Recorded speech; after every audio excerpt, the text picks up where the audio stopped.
She thought I was in Chicago. She even texted me that morning, something about room service eggs being rubbery and the hotel gym being too crowded. I told her I'd be in meetings all day. Hope it's productive, babe, she wrote. Added a little red heart emoji. The same one she always used, back when we meant something deeper. But I wasn't in Chicago. I was 3 miles from home, sitting in my car with the engine off and the windows down, watching the wind stir the parking lot trees behind a bar I hadn't been to in years. I knew she'd be here tonight. I knew because I'd finally decided to look. Really look. The past few weeks had been full of small tests, missed calls, dead zones. A mystery perfume that lingered long after she'd showered. A shift in her touch, like her hands were half committed to everything, including me. And then came the text that changed everything. Sent to me by mistake. Or maybe not. I'll never know. It simply said, "Can't wait to see you tonight." Same bar? It wasn't from me. And it wasn't to me. But it came from her. So I made a choice. No confrontation. No accusations. Just observation. I moved my flights around, told my assistant to hold all calls, and rented a car. I checked into a little roadside motel with buzzing fluorescent lights and a thin mattress that smelled like mildew. The kind of place where nobody asks questions. I didn't plan to stay long. Just long enough to see what I needed to see. And now here I was, watching the place light up as dusk fell. Watching her silver Honda pull into a space, polished and perfect, like she'd picked it for this moment. She stepped out, red dress hugging her like a promise. She wasn't dressed like someone grabbing drinks with girlfriends. This was different. Intentional. My pulse didn't spike. My hands didn't shake. I felt still, like something in me had already detached. I waited another 10 minutes before walking in. The bar was dim, crowded. Music thrummed low, like a heartbeat in the walls. I slipped in through the back entrance, past the bathrooms, through the kitchen corridor. I used to bartend in college. I knew the layout of places like this. I knew how to blend in. She didn't see me. Of course she didn't. She was too busy kissing him. I stood maybe 20 feet away, half-shadowed behind a pillar near the bar's end. I watched her laugh first, head tilted back, hand on his arm, like he was the funniest man alive. And then she leaned in. Not shy, not hesitant, like she'd done it 100 times. Like it belonged to them. Their kiss wasn't long, but it was enough. She turned to signal the bartender, maybe to order another drink. And then her eyes caught mine. That moment, it didn't explode. It froze. Her smile faded so fast it looked like it shattered. Her mouth hung open, her hand still midair. And I just stood there, watching her realize I was supposed to be 600 miles away. She didn't move. Neither did he. He looked confused, like he thought I was someone who just resembled a problem. I walked to the bar. Slow. Calm. Stood 2 stools from them, placed a 20 on the counter. Just a soda, I told the bartender. I'm driving. He handed me a glass without a word. I sipped it, looked right at her, and I smiled. Not a bitter smile. Not triumphant. Just tired. Done. The kind of smile you give when your heart finally accepts something your brain knew long ago. She whispered my name, barely audible over the music. I tipped the bartender, nodded politely, and left. That was it. No screaming. No scene. No fists or thrown glasses.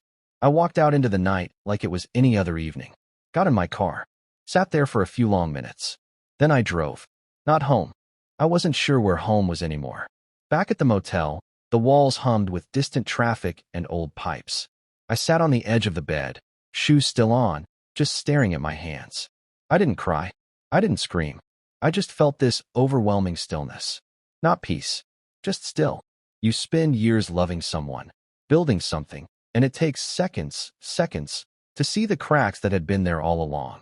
I thought of all the nights I stayed late at work to build our life. The birthdays I rescheduled, the vacations I cut short, the quiet ways I tried to make her feel secure. And I thought of the way her eyes looked past me the last few months. Like she was searching for something I no longer gave her, or maybe never did. I wasn't a perfect husband. I can say that now. I got too quiet when I should have spoken up. I assumed that paying the bills, being dependable, was enough. I forgot that presence isn't just physical. You have to show up emotionally too. And maybe I'd stopped doing that somewhere along the way. But betrayal? That still wasn't something I'd ever earned. The next morning, she called. 6 times. I let them ring out. The 7th time, I answered. "Where are you?" she asked, voice thin, breaking. "Does it matter?" Silence. Then, it wasn't what it looked like. I almost laughed. Almost. You kissed him. In public. While I was on a business trip you thought I was still on. He means nothing, she whispered. Then why did it mean something to you? Another silence. Then a sob. I didn't think you cared anymore, she said. That one landed. And not because it justified anything, but because it reminded me of all the ways people stop communicating before they stop being faithful. You never said anything, I replied. You never asked, she shot back. And there it was. The tragic symmetry of our downfall. Two people slowly growing apart, quietly assuming the worst of each other, never saying the things that could have saved us. I'm not coming home tonight, I said. Or tomorrow. I don't know when. What do I tell people? She asked. I thought about that. Then I said, tell them whatever helps you sleep. And I hung up. Later that day, I drove out toward the coast. No plan, just movement. I stopped at gas stations, ate terrible food, played old playlists from my phone like they could rewind time. Songs we used to slow dance to in the kitchen now felt like ghost stories. At one point, I pulled over near a cliffside outlook. There was this old bench facing the water. I sat there for what must have been an hour, watching the waves beat the rocks like they had something to prove. I kept thinking, how many times had she done this? How many times had I been away, chasing something for us, while she chased something for herself? But mostly, I thought about her eyes when she turned around. That split second of recognition, of panic, of guilt, and how it told me everything I tried to avoid knowing. That the version of our marriage I held in my head no longer existed. Maybe it never did. That night, I checked into another motel. This one had a better mattress and slightly less peeling wallpaper. I wrote a letter I never sent. Just needed to get the words out. You didn't just kiss him. You kissed the part of me that still believed in us. You kissed the quiet mornings, the inside jokes, the plans we made for someday. I'm not leaving because you kissed him. I'm leaving because you looked happy doing it. And I haven't seen that version of you around me in a long, long time. It's strange what betrayal teaches you. It teaches you that trust isn't shattered in one moment. It's worn down by 1,000 small ones. That distance in a marriage doesn't start with infidelity. It starts with missed eye contact, forgotten thank yous, silence in the spaces that once held laughter. And it teaches you how to sit with yourself, truly sit, with the silence, the grief, the unanswered questions, and not look away. I didn't go back home for 3 days. No luggage, no change of clothes. Just me, my phone, turned off most of the time, and a growing sense that everything I thought I'd built was paper thin. The world didn't collapse. It kept moving. Emails still came in. Clients still needed things. My assistant texted me, all okay. I answered her, eventually. Just needed some space. She didn't press. Funny how we train ourselves to pretend everything's fine. The motel room started to feel less like an escape and more like a waiting room for a new version of my life. I woke early, made bad coffee, went for walks in unfamiliar neighborhoods, and listened to the kind of music you only cue up when you're trying to feel something specific. Something honest. I kept thinking about the bar, the way she smiled at him, the comfort in it, how he touched her back like he belonged there, and how she didn't flinch. You see things differently when you're the one watching, when you're not supposed to be in the room. And I couldn't help but think, how long had I been out of the room? On the 4th day, I went home. She wasn't there. Or maybe she made sure she wouldn't be. Either way, the silence in the house was so heavy it felt like it belonged to someone else. I walked through each room like I was trespassing on a life that didn't want me anymore. Our wedding photo still sat on the bookshelf. She hadn't moved it. I don't know if that made it better or worse. There was a note on the counter. If you want to talk, I'm here. I don't want this to end like this. I didn't pick it up. Just left it there, like another ghost in the house. That evening, I stood in the doorway of our bedroom for a long time. I remembered the first time she moved in. How she laughed about her side of the closet needing creative expansion. How we laid on the floor that night, tipsy from wine, mapping out our imaginary future with silly names for our future kids and dream vacations we never took. I lay down on the bed. My side still smelled like her shampoo. Or maybe I imagined it. I didn't cry, but my chest ached in that low, quiet way you can't shake off. Like your soul is bruised. I realized then, I was grieving something that hadn't died suddenly. It had been dying slowly, for months. Maybe years. She came home the next morning. I was sitting at the kitchen table, coffee cold, eyes red from a night with no real sleep. She walked in like she was walking into a courtroom, her face guarded, her keys clenched tight in her hand. "Hey," she said. "Hey." It was the softest exchange we'd had in weeks. She sat down across from me, but she didn't reach for my hand. Didn't try to touch me. Just stared. "I know I hurt you," she said finally. "And I'm not here to defend that. I'm not." I nodded, not because I accepted it, but because I was listening. "I don't even know when it started," she continued. "Not the affair, I mean the distance. Us. You stopped looking at me. I stopped asking you how you were. We started sharing silence more than anything else." I waited. Let her fill the silence if she needed to. "I should have said something," she whispered. "But I didn't know how." And then he was easy. He listened. He made me feel seen. Those words stung more than I expected. Not because of him, but because I remembered being that man for her once. "I didn't mean for it to happen," she added, eyes glossy now. "But it did. And I didn't stop it." There it was. The truth. No more half-lies. No more deflections. Just quiet admission. "Why didn't you tell me?" I asked finally. "I think I wanted to be caught," she said, voice cracking. "I think part of me wanted you to see it. Because I didn't know how to say it out loud. That broke me in a different way. Because I knew what it meant to feel stuck in something you no longer recognized." We talked for 2 hours. No yelling. No ultimatums. Just raw truths. I told her how I felt watching her kiss him. How my stomach didn't drop, but my heart did. How it wasn't the kiss that killed me. It was the familiarity in it. The ease. Like it belonged to them more than anything belonged to us. She told me she missed the way I used to hold her. How I'd check in midday just to say hi. How I made her laugh when things felt heavy. How that version of me had faded. And she didn't know how to reach for him again. We both failed. In different ways. She betrayed the vows. I betrayed the connection. When she left that morning, I didn't stop her. She packed a bag slowly, glancing at me every few minutes. I think she was hoping I'd say, "Don't go." But I didn't. Because I wasn't sure yet if I wanted her to stay. Some wounds aren't fatal, but they still take time to close. That week, I found myself journaling for the first time in years. Not because I thought it would fix anything, but because I needed to pour something out before it rotted inside me. I wrote about the bar. The exact moment her eyes met mine. The way I smiled. Not to make her feel guilt, but to release myself from the weight of hoping. And how, after all that, I didn't feel anger as much as I felt clarity. Clarity that we'd been pretending for too long. A few days later, she emailed me. Not a text. An email. "I'm not asking to come back. I know you need space. I'm just writing to say I understand.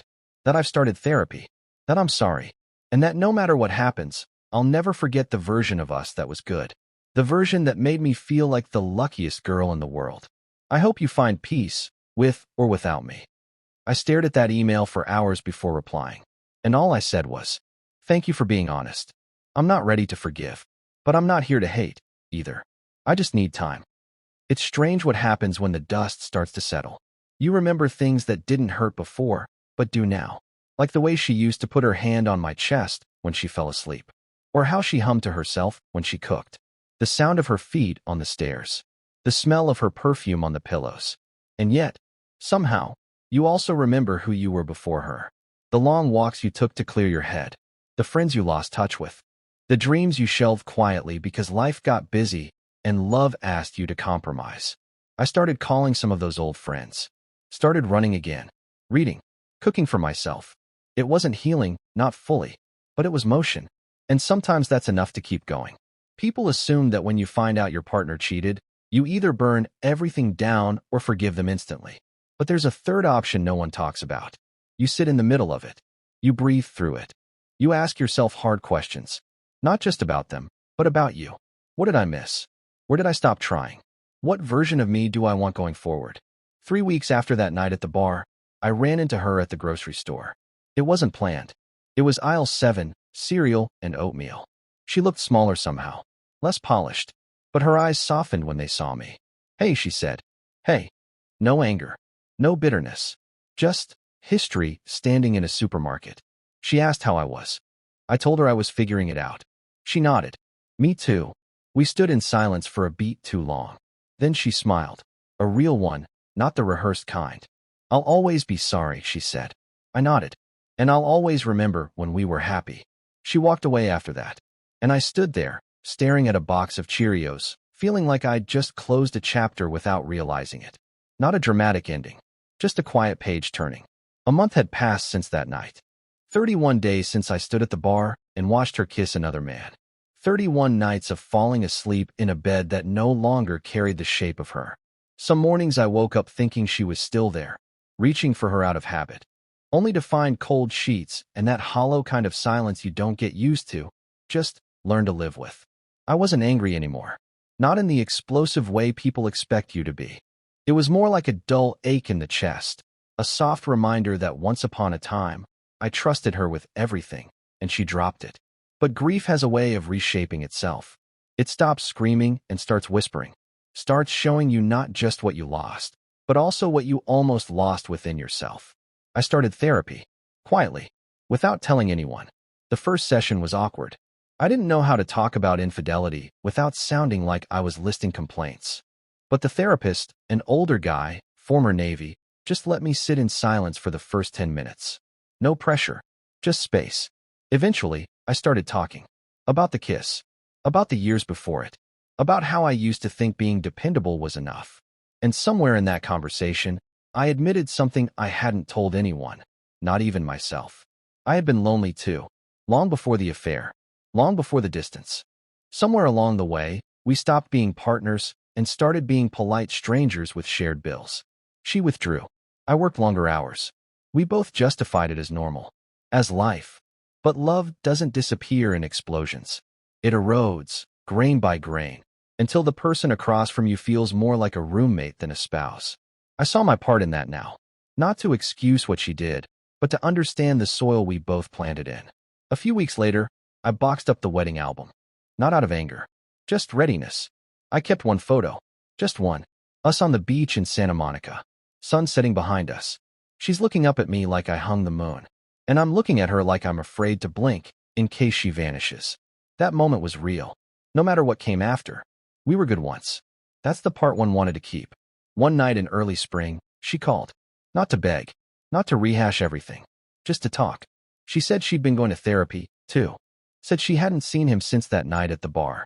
Said she'd started writing again, something she used to love before life got heavy. Are you okay? She asked genuinely. I'm getting there, I said. We talked for an hour. About neutral things. The past. The future. What we'd learned. I don't expect anything, she said. Not forgiveness. Not a second chance. I just wanted you to know I'm trying to be someone better. Even if it's not for us. That mattered. More than she knew. In early summer, the divorce papers came. We didn't fight over the house. Or the money. We had a quiet, respectful process. Two people who had once loved deeply enough to build a life. Now loving each other enough to dismantle it without cruelty. She signed first.